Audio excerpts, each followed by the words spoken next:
Welcome to the Billable Mom Podcast, led by attorney Cari Rincker, where we discuss working motherhood, but especially geared to professional mothers who are trying to juggle their time.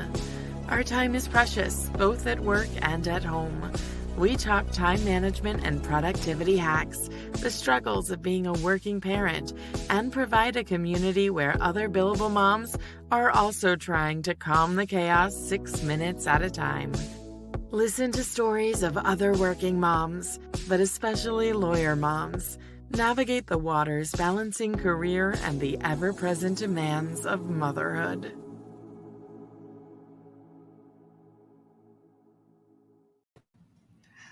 Hi, I'm Cari Rincker. I'm the Billable Mom, and Michelle, I am so excited for today's conversation. We've got Michelle Mosby-Scott in the house, and anyone who's worked for me knows that, truth be told, I've had a little bit of a lawyer crush on you for quite a long time, and probably one of the most admirable characteristics about you is that you're doing it all while being a mother. So why don't you just take a moment and introduce yourself to our listeners, let them know who you are, where you're practicing law, and maybe your path to becoming a billable mom. All right. Good morning, Cari. I'm Michelle Mosby-Scott. I am the managing partner at Allison and Mosby-Scott. Our law firm is centrally located in Illinois, in Bloomington, Illinois, and we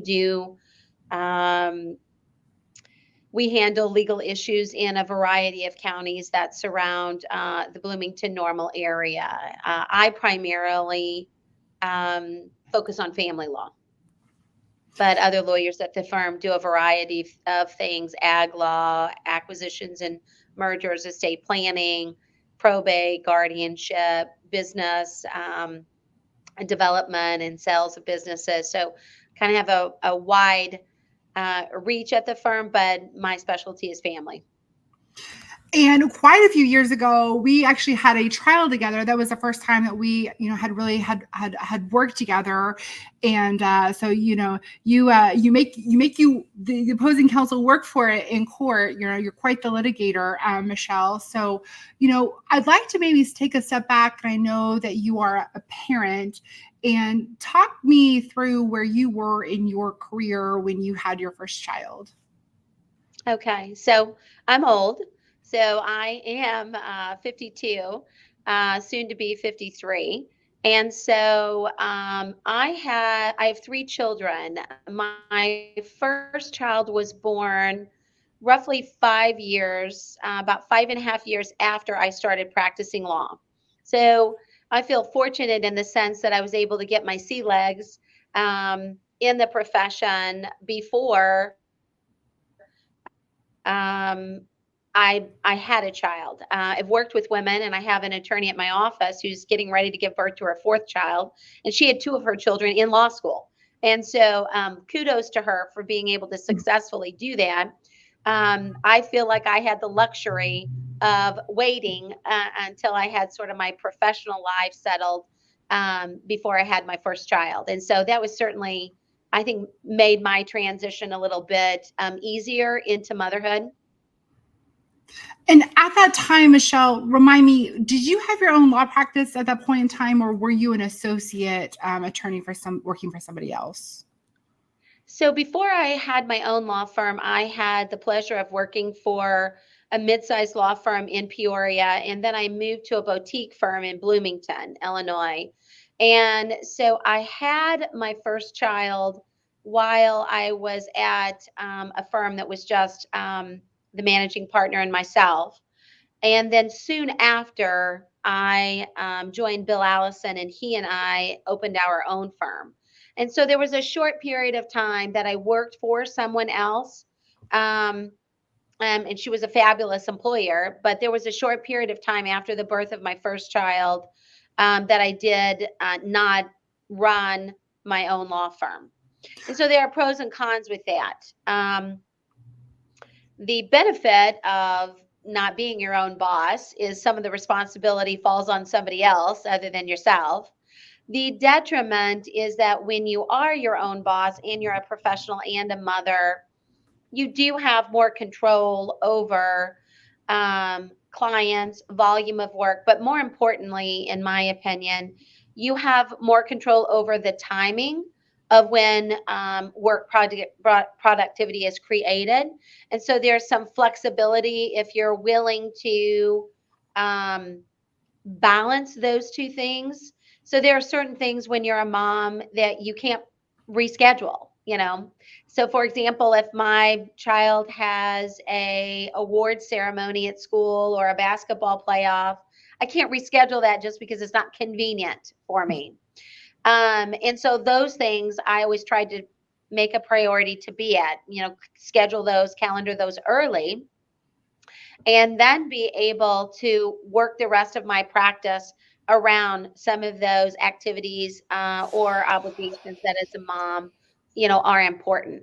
And so when you run your own firm, you have a little bit more of a luxury to do that, but you also, in exchange for that, have a lot more responsibility in regard to managing your own practice and managing a number of employees as well, who oftentimes have the same struggles. I mean, as women, whether we're a paralegal, whether we're a lawyer, whether we're the office manager, we still have the same struggles. And that is trying to be the best mom we can be, as well as being the best professional that we can be. Yeah, absolutely. So, Michelle, talk me through that first maternity leave. Did you take a full maternity leave? Did you have a lot of conversations with your employer, or how did you navigate those waters? So I had a maternity leave of sorts. For the first 2 weeks after I had my son, I did not work, but for fielding some phone calls from home. After 2 weeks, I worked from 4 to 8 p.m., 3 days a week, in part because just to be able to keep continuity for my clients, keeping their files moving along and making them understand that just because I had a baby does not mean I'm not still going to be, you know, a hardworking lawyer. And then I think I then, for a period of time, for about the next 4 or 5 weeks, did evenings Monday through Friday, but not just 3 days a week, 5 days a week. So I didn't have that 6 week or 8 week leave where I didn't go to work or didn't have work responsibilities. But to be honest with you, it worked fabulous for me. I have a phenomenal mother. And so during that period of time in my life, the first couple weeks, my mom assisted me in caring for my child. And then when I needed her afterwards, you know, for periods of time, whether I had a trial, she was always my go-to. And sometimes my go-to without even having to go to her. She just had a sense when she would talk to me on the phone, knowing that, okay, I think my daughter needs a little reinforcement here because she's got a 5-day trial coming up. Yeah. So I was very blessed, you know, in that regard. And so it actually, even though I think in today's world, if you told someone you can take 2 weeks off, but then you've got to come back and work part-time, that would probably not be acceptable in today's world. But 25 years ago, and that was acceptable, you know, and that was something that you made work. And I think if you can pre-plan it, wrap your head around it, and think through a lot of those issues, you can make it work. And I think it worked out well for my son as well, you know. So when you transitioned back to the office full time, how did you navigate childcare? So at that point in time, I enrolled my eldest into a daycare that was in close proximity to my office. I knew some of the folks who worked there, so that made me feel a little better as well. I could also pop in if time allowed during the day, just to make sure he was doing fine, sleeping. And so for when I just had the one child, he actually went to a daycare program until he was 3. And then all day, 5 days a week. And then he entered a Montessori program when he was 3 years old, 5 days a week. That was also in close proximity to my office. And both of those programs actually and care providers, I had a wonderful experience with almost every single one of them. And so it worked out well for him. Now I have 3 children in total. And so as I had more children, Their needs changed, my needs changed because there's a 5-year gap between my oldest and my middle child. And that presented some challenges because they had different needs. I had one child who was that was going into kindergarten, another child who was getting ready to go into daycare. I did that for a period of time with my second child. And then I transitioned into hiring a nanny, in large part because now we were navigating and juggling 3 schedules: my schedule, my oldest schedule, and my baby's schedule. And at the time, my husband traveled a lot for his employment. And so we were also trying to navigate a second professional schedule in that family dynamic as well. And so when I had my second child, at some point in time when he was about a year old, I hired a nanny. And during out the course of my life with my children, we've had 3 separate nannies. And I've had good experiences with all of them, as in any case, sometimes better experiences with one than another. But all of them brought something positive into my children's lives. And even until this day, I will sometimes think, oh, I think that's as a result of, Allison's influence in their life. And so they had positive relationships with their nannies as well. And then when they got older, then we kind of transitioned out of that. When my oldest was probably about 13, then we transitioned into just summer help rather than full-time nanny care. But they were always active in social activities and organized extracurriculars. And so there was always the juggling of that, but sometimes requiring more of a transportation element more so than just 24-hour care. And so I kind of did a blended approach in regard to third-party care providers. But I think it worked out well as our family grew to kind of make some of those changes. So, Michelle, I know that you do family law litigation, as do I, but I have to tell you, the last couple of years since I've become a parent myself, it has been hard. It is hard doing litigation while having young children. You talked about having 5-day trials. I remember I had a 5-month-old, and I was literally preparing for a 5-day custody trial, and on nights and weekends. And it has been a challenge for me to navigate that. And I'm curious, Michelle, what have you done to sort of maintain your work-life balance while dealing with client emergencies and major litigation requirements? And so I would say it is a challenge. And I don't think my solution to those challenges or my plan probably would work for every lawyer in those circumstances. Because I do think a lot of it depends upon your personality, how you work, your communication skills, what you're comfortable with allowing someone else do in regard to the role of raising your child. Mm-hmm.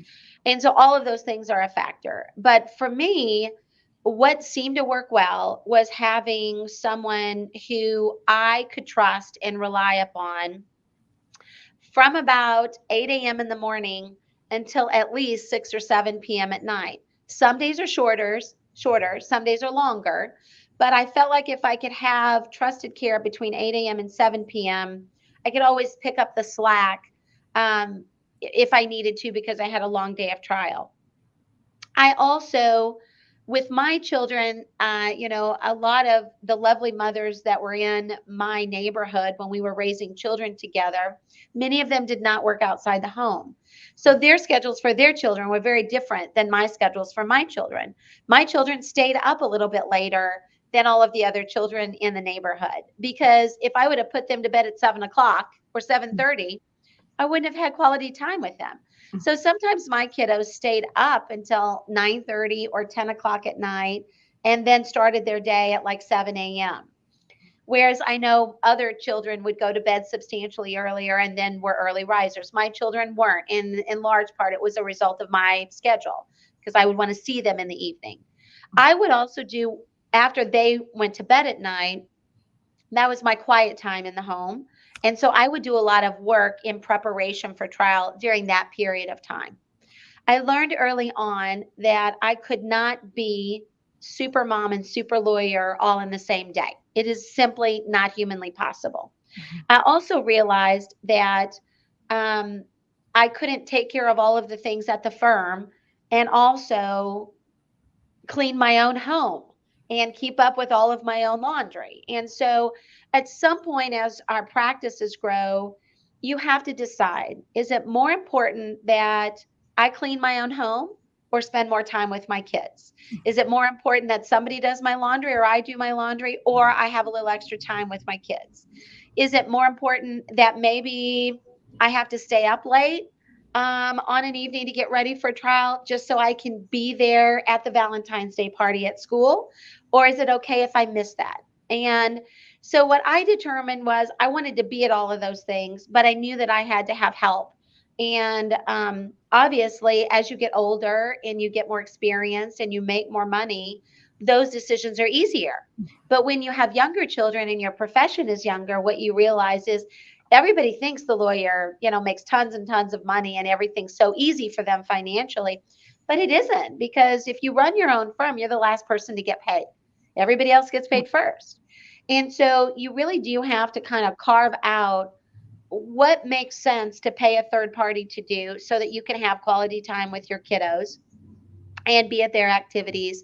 And what of those things can you do yourself, and during what periods of the day that you can do them? I also learned as a young mom that it is amazing to me how much little sleep we can function on. And if I had to do that today at the age that I am now, when I now have adult children and a senior in high school, I look back and I think I don't know how I did it. But to be honest with you, it was sustainable. The shorter periods of time for sleeping.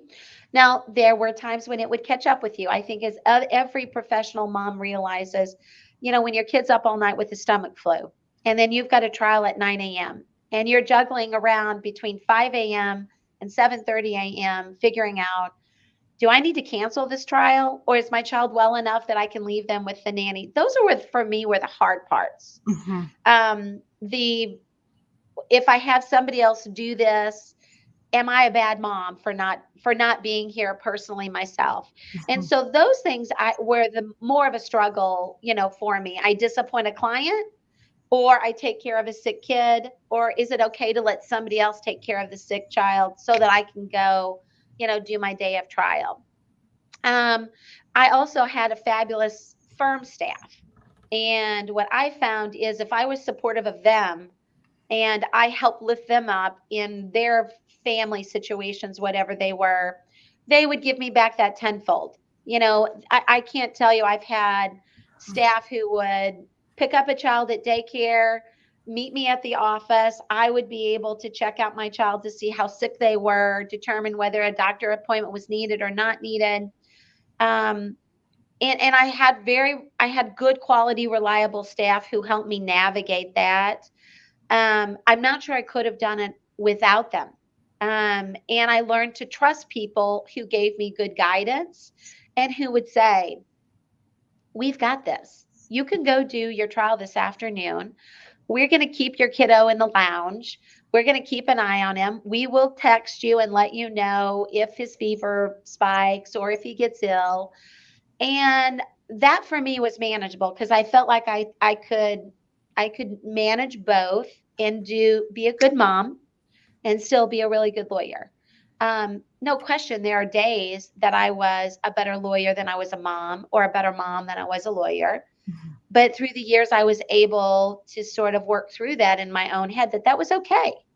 I don't know very many men out there who said, I negotiated this great deal today. Yeah, but I was a superhero of a dad. It's just not possible. But I think for women, we have really high expectations about that we can solve every problem that is out there in the world or in our families. And I think the sooner we realize that we're really talented, skilled, intelligent, nurturing individuals, but we are not God.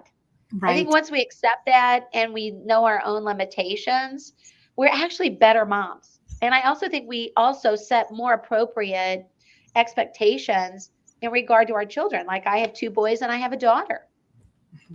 And I want them to understand as young men who hopefully in the future will have my grandchildren, that you need to be a partner with your spouse, or you need to understand the challenges that women have, and they are different than the challenges that men have.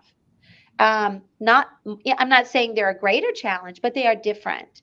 And I want my daughter to understand that you can be a professional woman and you can raise healthy babies and healthy children and wonderful humans, but you need to set reasonable expectations for yourself. And I think we oftentimes say, well, is the stay-at-home mom a better mom than a professional mom who chooses to do both? And I will tell you, I've worked with a lot of stay-at-home moms in my career, worked with a lot of professional moms. And I would say if we all work hard at it, we're all good moms. We raise good kiddos. But I don't think you have to be a stay-at-home mom to be a good mom. I think you can be an excellent mother, have wonderful, healthy children who are productive members of society when they grow up. And you can have both. You just have to have a really good support system around you, and you have to be real. You have to be real in regard to knowing what your capabilities are, this recognizing when you need support and being willing to find good support and pay for it. And you also have to be willing to say, I know I don't usually ever cancel a trial because I have a sick child, but today my child is really sick and they have to come first. And so I'm going to be at home with them. And if you can do that, I actually think it's challenging, but it's not impossible to navigate. And I will say I was blessed because I've had 3 kids who never once said, you chose work over me. They never had that feeling or perception. They might think I work too hard or work too many hours. And that may be a reason why they may never choose to be lawyers. But I don't think they ever felt that they were second to anything. And I think if you can, create a family, whether you're a single mom, whether you are married and have a spouse, whether you choose to raise your children on your own without a partner, I think if you set appropriate boundaries and parameters, you can really be successful at it. You just have to be committed to it and to be willing to change the plan if the plan you created is not working. So Michelle, let's take a quick break and let's hear from our sponsor. But when we come back, I'd like to focus a little bit more on time efficiency hacks at the office. Okay, will do. Hi, I'm Sarah Bottorff, SVP of Growth at Lawmatics. Here's everything you need to know about Lawmatics. Ready? We are the #1 CRM for law firms of all sizes. We help you win more business, speed up intake, and boost efficiency. We integrate smoothly with your favorite practice management tools like Clio, Smokeball, and Practice Panther. And get this, 95% of Lawmatics users see an increase in revenue while 91% see an increase in efficiency. Check out Lawmatics at lawmatics.com and mention the Billable Mom during your demo to get 10% off your subscription. That's LAWMATICS.com.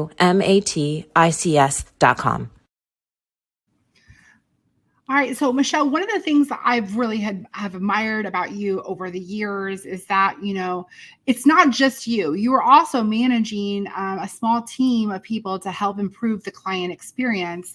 Do you want to talk a little bit about that and maybe your style with delegation and how that has helped you, or any other time efficiency hacks that you've learned over the years? Sure. So I would say, key to any successful law firm is having a good, solid case management system from, a technological and electronic perspective. Second to that is having some kind of a framework at the firm in regard to making sure that lawyers have the staff that has the skills to support them in regard to being successful at trial. Because as we all know, the hard work actually begins in trial prep before you walk into that courtroom. Before the show, what we call it our office, the show, before you go to the show, all the work has to happen to get you ready for the show. And so I think that's important. And at our firm, we have a structure where there's about 22 of us at the firm. We currently have four lawyers. Four lawyers who work on site and one lawyer who works remotely in Atlanta. In addition to that, we have 5 paralegals and about 6 or 7 legal assistants. We have a client coordinator, and we have an accountant on firm who takes care of our billing aspects. And then we have a file manager and someone who assists him with that. And then periodically during the year, we have also other part-time staff. So what I find is to be extremely as important is we really do, our lawyers rely heavily on paralegals. Our paralegals rely heavily upon their legal assistant. And together, that's our team. So for every file we have, you've got a lead attorney, a lead paralegal, and a legal assistant who gets to know the client and gets to know the information. And that means if I'm in trial all day and I'm focusing on that, I have 2 other people in my team, and I have 3 or 4 other lawyers that they can go to for information or legal advice while I am in trial. I find that helps substantially because then when I'm in trial, I can really focus on those issues and getting the best result that I possibly can. Secondarily to that, I would say, we are billable. We don't make money if we do not bill time. And I've always loved this slogan where people say, work smarter, not harder. And I always in my mind think, how can I work smarter and not harder when I'm a billable, when I have to bill time? And I really haven't figured that one out yet, but I'm probably going to be thinking about that until I retire from the practice. So what I found is the most important thing is during the course of a day, I have to capture every minute of my time that's billable. Sometimes I do that by recording my time and emailing that to billing clerk. Sometimes I still use the manual because if I'm in trial, I actually try to record my time before I leave the courthouse so that I know I get it accurately recorded. Phone calls, whether I'm doing them before hours, after hours, or during hours, I'm very diligent in regard to recording all of that as well as the substance of those communications and then sharing that with third parties. But I do rely heavily up on the case management system, my team. But I would say most importantly, I do try to capture every minute of my time that I spend on a file, because when you're in a billable profession, as us lawyers are, it's 0 to 6 minutes is a 0.1. And we have to utilize that throughout the course of our day in regard to capturing our time. And we have an obligation to make sure we capture it, honestly and ethically. But I also think that capturing the time for me, when I go to bed at night, I look at my emails and the things that I have billed for the day to make sure that I have captured all of the work that I created. And in many ways for me, it's rewarding because I can look at that like, I got a lot done today. And I did a lot of work for clients today. I got a lot of things checked off my list. Feel like I've gotten a lot accomplished. But it also tells me whether or not, okay, I also sent this email to a client and reviewed an email from a client that's not on my list. And so that allows me to capture it all within the same day. I think that is key. As I train young lawyers, I tell them you should not go to bed at night until all of your billing is done for that day. Because number one, if you don't, when you wake up the next morning, you're not going to have a clear recollection exactly how long it took you. And the likelihood is you're going to forget to bill it. And my clients don't like getting a monthly bill and then the next month there's a billing entry on it that wasn't in the first cycle. So we really at our firm try to avoid doing that almost at all costs, even sometimes in regard to having to waive a fee for work performed. So if I had one advice to lawyers in regard to time management, especially us women, don't go to bed at night until your billing's done, because you will look like at the end of the month that you were less effective for clients than you actually were, because your billing will not you will have omitted billing and work that you did that you should have billed for and that you didn't. I do think, at least in the family law practice, it's really imperative to have a paralegal to help you keep track of deadlines, but also meet them and help get ready for hearings and trial. I also find that a lot of my clients actually like my paralegals probably better than they like me, because I'm more of a get to the point, let's get real. I know this is your objective, but this is a reachable goal. So let's figure out how we can get to the reachable goal. And you need to understand that some of the things that you want, I understand why you want them, but they may not be achievable. And why do we want to spend money on trying to get a goal that we know we can't achieve? My paralegals, in many ways, have the early on consistent communications with the clients. And as we know, clients are not robots. They're in a situation that's a challenge for them. They need to be able to talk through those issues. And so I find that to help me manage my time, some of those conversations are had more effectively with a paralegal if they don't require legal advice than they are with me. And I think that clients appreciate having someone who has worked with, quite frankly, thousands of clients previously, but is still willing to listen to them, even if some of the things that they have to say may not always be relevant to what they're experiencing in their litigation. But it's important that somebody hears them and understands where they're coming from, so that when we do create what is the plan in regard to resolving this case in a manner that meets the client's goals, I think it helps you better understand the client's goals and why they have those goals. And so I think having a paralegal lawyer team helps them do that substantially in family law. So I'm curious, Michelle. I'm sorry to interrupt. My paralegal last week, who just joined the firm, she actually surprised me. She asked to now come into all of my consultations to take notes and help things be more prepared for the client immediately upon being retained. And I'm like, sure, let's do it. I'm curious, do you bring a paralegal in with you in the consultations from the very onset?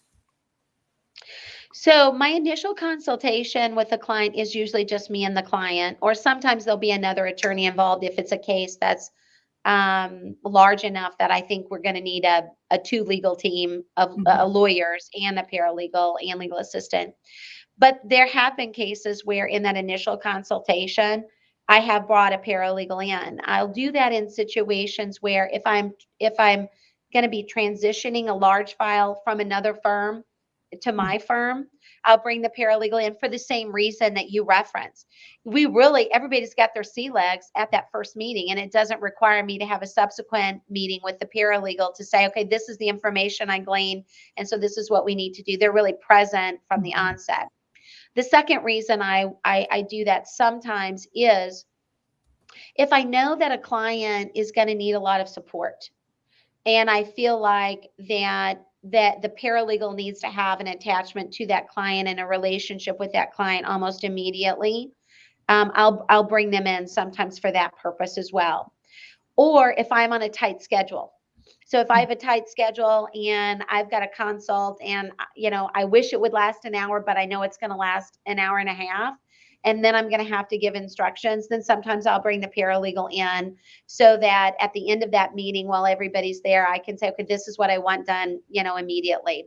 And so it shortens the amount of time that it takes to give instructions. I also of recent had a dear colleague of mine who passed away. And so I agreed to meet with her clients so that we could ensure that there wasn't any delay in regard to the progress of their cases.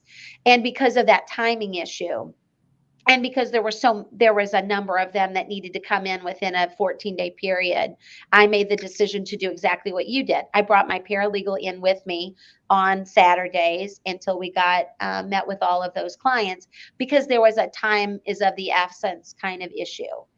So there are lots of reasons to bring paralegals in and that initial meeting. And it can be extremely helpful, and it can move the case along more quickly. Now, a lot of people who don't use paralegals will say, well, but then you've got attorney time and paralegal time. Well, yeah, but if I didn't have the paralegal in the meeting, I would have attorney and paralegal time subsequent to the meeting. Correct. Where I would be sharing information and giving. So I see it can be a win-win in a lot of situations. It just depends on whether or not the circumstances warranted. Michelle, we're going to take another quick break here from our sponsor. When we get back, I want to talk about whatever home organizational hacks that you have, and then close with any recommendations that you have for our listeners, any products or software or books that have helped you along the way. All right. This episode of the Billable Mom Podcast is brought to you by Rincker Law PLLC, focusing in food, farm, and family. When I'm not a mother juggling two littles, I'm the principal attorney of Rincker Law, where we believe that strong communities have both strong families and a food, fiber, and agriculture system. At Rincker Law, not only do we do family and matrimonial law, but we also work with entrepreneurs and agriculture producers on business, estate, and succession planning. We are a client-focused, results-driven law practice. At Rincker Law, we also support other billable moms, not only here in the workplace at Rincker Law, but also with clients, helping them live their dreams both in business and at home. For more information, visit us at www.rinkerlaw.com. Cari Rincker, Rincker Law, Food, Farm, and Family.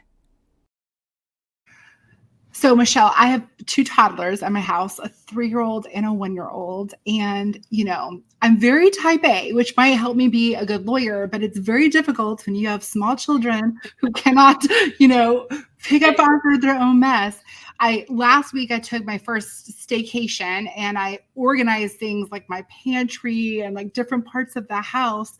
And it's been a little bit of a struggle for me. I like control, and I think motherhood has taught me to let go a little bit with all of this. I'm curious if you have any home organizational hacks for our listeners. Yeah. So I would say I am extremely type A. But for me, my personality at work and in the courtroom is very different than my parenting style. And so I'm not an authoritarian parent, but I am a parent who likes an orderly household. And I'm the kind of parent that if I ask my child to do something, I expect them, to comply. And so what I would say is I struggled with that balance in the beginning substantially. I noticed I had a bag for everything. I had a swim bag loaded. I had a soccer bag loaded. I had a baseball bag loaded. I felt like my life was organized, but it was organized around all these bags of things that my children would need for whatever activity was coming up in the next week. I also learned that when you have children, especially at a young age, and quite frankly, even teenagers, there's going to be mess. Mm-hmm. And if you can compartmentalize where the mess is, I function better. So my children, they had a designated area of the home that was their playroom. And so that was kind of a messy room. But we also had a schedule where it had to be picked up periodically, maybe not every day, but every toy had a place, and it needed to go back in there and find its home, as we would call it at some point. I also tried to create some organization when I was rearing my children of, if you want to be able to go to the fountain park this afternoon, these are the things we have to get accomplished this morning before mommy can do that. And that seemed to really help my kids as they got a little older. Now at the age of 1, you're 24/7. It is what it is. But I did think we started that at an early age with our kids. And I do think that helped substantially. And then we developed into the Post-it note on the island of things they had to accomplish, while mommy was getting her chores done in the home. And then we went to the text message or the email list. And so I think if you start that early, everybody learns to live in an organized household. And I do think that is a key for women in the professional world to being successful, because I worked with a lawyer once, and she really did teach me. She taught me that success at work begins with success at home. Mm-hmm. And I think there's a lot of truth to that. And if every morning you're getting up to a chaotic household, your day starts that way. It's so much chaos. And so I was type A. When I went to bed at night, I would make sure that there was at least everything was put where it needed to be in the main common areas of the home and in my sleep space. Now, that didn't mean that the kids' toys rooms were always picked up or everything was where it was, but that was important to me because it allowed my day to start off in an organized kind of fashion. Now, I will tell you that you can't always do that. I mean, I had my middle child was a fun-loving kiddo, and if you gave him 45 seconds of unsupervised time in the pantry, he would make it rain, as we called it. He would find flour, he would find powdered sugar, he would find Desitin, and he would just have fun. And it would take 3 hours to clean it up. So and those things happen. And to some extent, you just, as my mother would say, some of that you have to let it go. You can't fight every battle with kiddos. And so I think, we learned that, as after the first child, certainly. And so I think my home organization was, yes, I tried to be as organized as possible so I wasn't functioning in chaos. But I also learned to let some things go, and that was okay. I would say at work, I'm much more type A in regard to how I want things to run. Just because I think when you figure out a system that works, it's important to stick with the system. And so I have tried a variety of software programs over the year. We currently use Centerbase. It's a great program. I would strongly recommend it.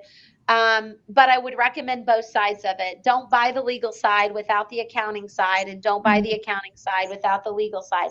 They work fabulously together. But if you just buy one of those sides, you're going to feel like you've got one arm, and it's just not going to work effectively. I've tried Abacus in the past, and I was successful with that for a period of time as well.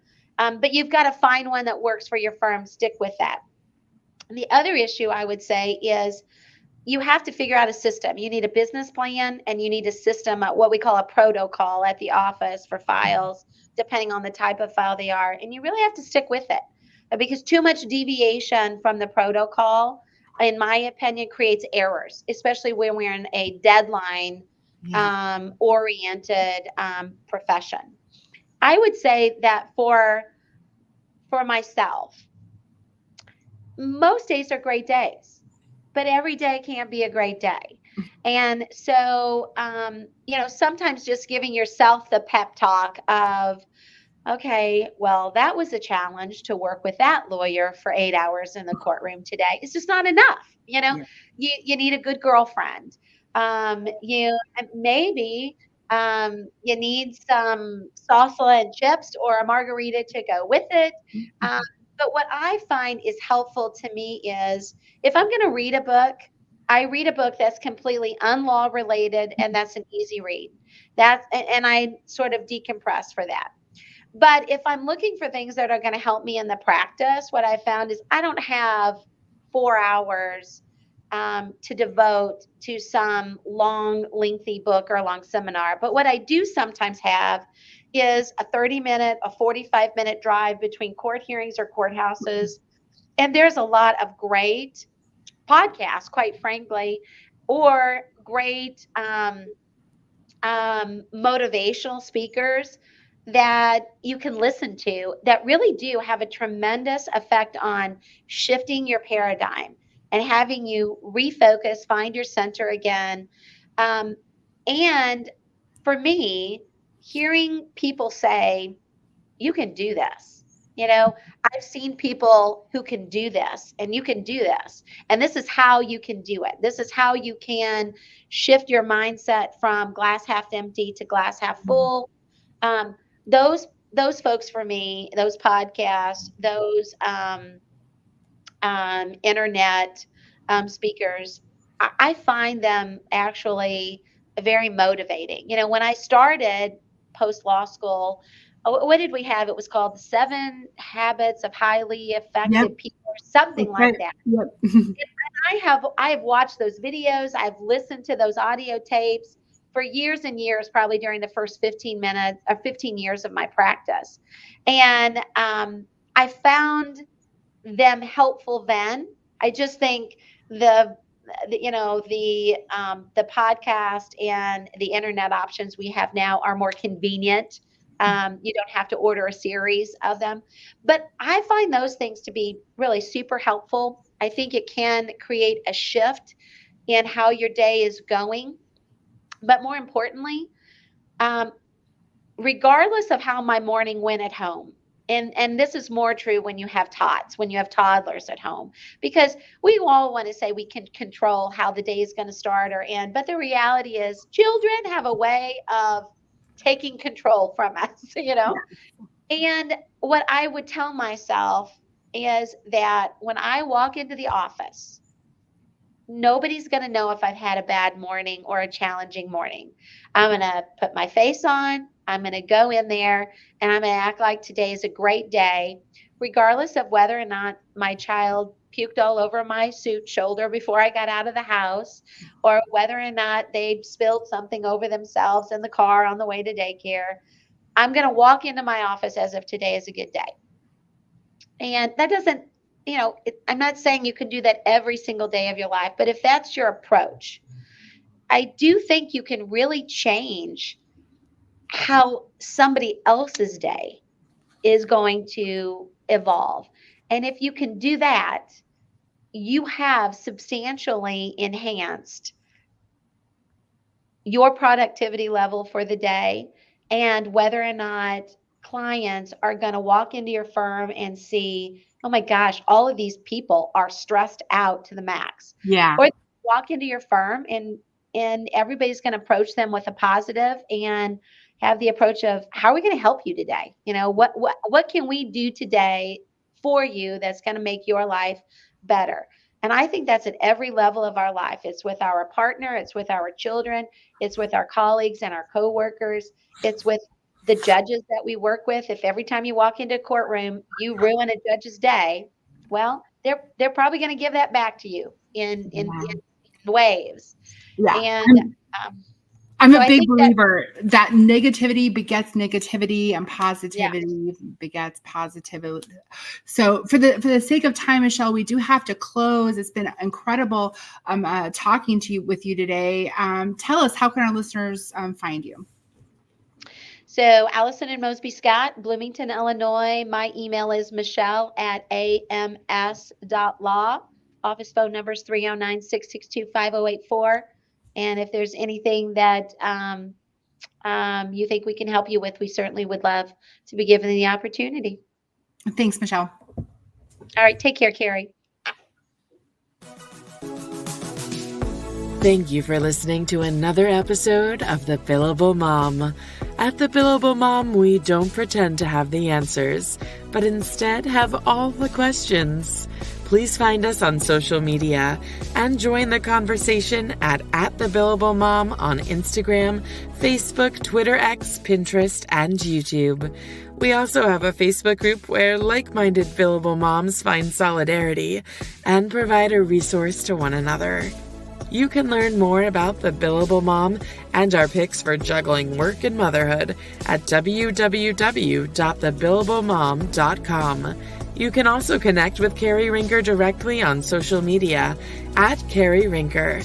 Until next time, let's calm the chaos 6 minutes at a time.